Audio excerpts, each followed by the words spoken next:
हाल है दोस्तों, उम्मीद है सब खैरियत से होंगे। तो आज का टॉपिक बहुत ज़्यादा इंटरेस्टिंग है क्योंकि बहुत सारे लोग जो है दोस्तों इस टॉपिक के पीछे ना बड़े बड़े एजेंटों के हाथ पैसे ज़ाया करते हैं। कंसल्टेंट्स हो गए, एजेंट हो गए, बड़े बड़े पैसे देते हैं। तो टॉपिक है आज हमारा पोलैंड पे।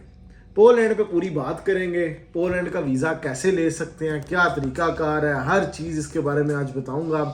तो लेकिन इसके लिए अगर आप वीडियो पूरी देख लेंगे तो आपको ऑटोमेटिकली पता चल जाएगा कि रियलिटी क्या है, कैसे अगर आपने खुद वीज़ा अप्लाई करना हो कर सकते हो। आपको किसी एजेंट कंसल्टेंट की ज़रूरत नहीं पड़ेगी। विदाउट एनी कंसल्टेंट और एजेंट आप घर बैठे अप्लाई कर सकते हैं जी पोलैंड का वीज़ा। पोलैंड सबसे पहले जी हमने इसका जोग्राफिया समझना है किधर। यूरोप के तकरीबन सेंटर में या ईस्ट में समझ लें थोड़ा सा, एक बहुत बड़ा कंट्री, इकोनॉमी वाइज छोटा कंट्री, रकबे वाइज बड़ा कंट्री, शेंगन का। और ज़्यादातर लोग पोलैंड में इसलिए इंटरेस्टेड होते हैं कि वहाँ पे जाके हम वर्क परमिट लेके काम कर सकें। और अगर मैं ऐसे भाइयों से पूछूँ ना, क्या आपको पोलैंड के कैपिटल का भी पता है, तो कैपिटल का भी नहीं पता होगा। पोलैंड के बारे में कोई नॉलेज नहीं, कोई इन्फॉर्मेशन नहीं, ये भी नहीं पता होगा कि पोलैंड में करेंसी कौन सी चलती है। सारे कहेंगे यूरोस चलते हैं। यूरोस तो यूरो करेंसी हुई पूरे शेंजन की, लेकिन पोलिश अपनी करेंसी कौन सी है तो ये भी नहीं पता होगा। तो ऐसे लोगों ने जाना होता जी वर्क परमिट पे, हमने जाना पोलैंड पे। तो इसके पीछे पब्लिक तकरीबन 8-10 हज़ार रियाल दरम ज़ाया कर लेती है। मार्केट में एक चीज़ आती है कि जी 12,000 रियाल में या दरम में, 15,000 दरम में या रियाल में पोलैंड जाए। तो मैं उनसे एक चीज़ पूछता हूँ कि मुझे आपने बताना है, अगर आप दुबई या सऊदी में हो तो उसका आज़ाद वीज़ा करंट सिनेरियो में कितने का मिल रहा है। कहते हैं जी 8-10 हज़ार रियाल या दरम का।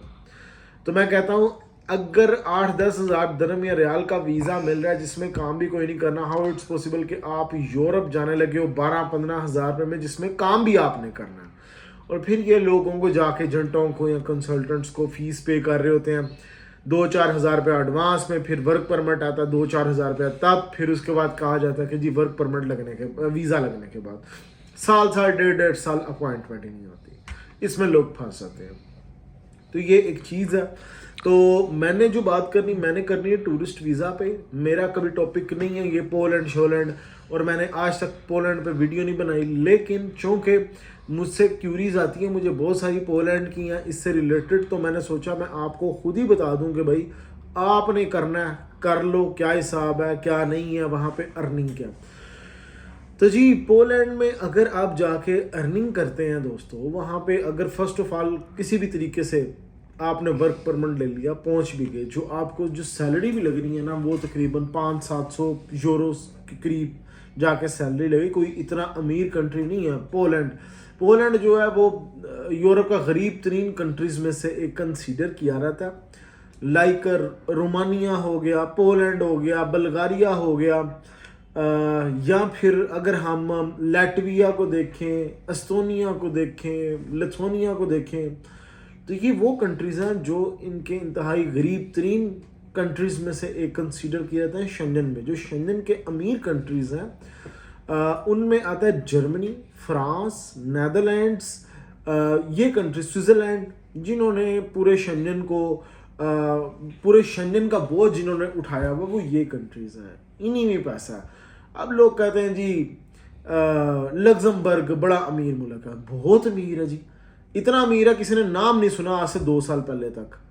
कोई इर्द गिर्द आपके मोहल्ले में, मैं कहता हूँ आपके मोहल्लेदार, कोई रिश्तेदार, अजीज, कोई भाई, कोई रिलेटिव, कोई गया आपकी नज़र में आपके सामने, नहीं जी नाम कब सुना 2 साल पहले। मैंने कहा इतना फेमस था कि बचपन से नाम सुनते आ रहे हैं, America, Canada, Australia, Germany, France, London, हर जगह के नाम सुने, लग्जमबर्ग का नाम नहीं सुना। और अचानक से जी लग्जमबर्ग आ गया, क्यों? व्यूज़ मिलते हैं ना उस पर। तो छोटा सा मुल्क, कोई वहाँ पे जॉब नहीं, कोई चक्कर नहीं, कुछ नहीं, ठीक है, तो लोग उसके पीछे पागल। यही इसी तरह इसकी रियलिटी पोलैंड की है। पोलैंड गरीब तरीन मुल्क, वहाँ पे अगर आप, मैं कह रहा हूँ किसी तरीके से जॉब लग भी जाए 500-700 यूरो। खैर अब करनी है बात डॉक्यूमेंटेशन पे। अगर आपने इसका वीज़ा लेना है तो क्या करना है। सबसे पहले जो मेन चीज़ है जिस पे पूरा वीज़ा बेस करता है वो है जी अपॉइंटमेंट। अपॉइंटमेंट ही नहीं मिलती। अपॉइंटमेंट लेनी है, करना क्या है? अपॉइंटमेंट लेने के लिए जी आपको वीएफएस में नहीं जाना पड़ेगा। वीएफएस इसको पोलैंड को डील नहीं करती है, इसको डायरेक्टली तौर पर एम्बेसी डील करती है। और एम्बेसी यूएई में तो अबू धाबी में इसकी एम्बेसी है। आपने जी सबसे पहले एम्बेसी को ईमेल डाल दें एक कि मैंने अपॉइंटमेंट लेनी है, तो फिर उन्हीं की वेबसाइट से जाके आप अपॉइंटमेंट जो भी उनका तरीका होगा वो एम्बेसी बताएगी, वहाँ से जाके आपने अपॉइंटमेंट लेनी है। अपॉइंटमेंट लेके आपने एम्बेसी अपेयर होना है। और यहाँ पे एक चीज़ क्लियर करता चलूँ, ये नहीं है कि आपने डाल दिया अपॉइंटमेंट तो आपको महीने बाद 2 महीने बाद अपॉइंटमेंट मिल जाए। हो सकता मिले ही ना, 6 महीने साल अपॉइंटमेंट ही ना मिले। अगर अपॉइंटमेंट आपको किसी भी तरीके से करके मिल जाती है, फिर अदर डॉक्यूमेंट्स क्या हैं वो आपको बताता चलूँ। उसमें नंबर 1 पे आता है जी 6 महीने की bank statement with closing balance 15-20 हज़ार 25 हज़ार रियाल या दरम्स इक्वल, इतनी अमाउंट आपके अकाउंट में होनी चाहिए। फिर क्या करना है, आपको एक एनओसी चाहिए आपकी कंपनी की तरफ से, नो ऑब्जेक्शन सर्टिफिकेट, जिसमें आपका कफील, आपका अरबाब, आपकी कंपनी वो देगी। उस पर लिखा होगा कि जी ये बंदा हमारे पास काम करता है, या जो भी इसका डेजिग्नेशन है, इसकी इतनी सैलरी है, और हमें इस एतराज़ नहीं, इसके पोलैंड जाने पे, टूरिज़म करने पे हमें कोई इतराज़ नहीं। साथ में डेट मेंशन होती हैं, ऊपर लिखा होता है to the embassy of Poland, जहाँ पे भी हो, सऊदी, यूएई या कहीं पे भी हो। खैर ये होता है एनओसी, नीचे स्टैम्प एंड सिग्नेचर हो जाते हैं उस अरबाब के, कफील के, कंपनी के।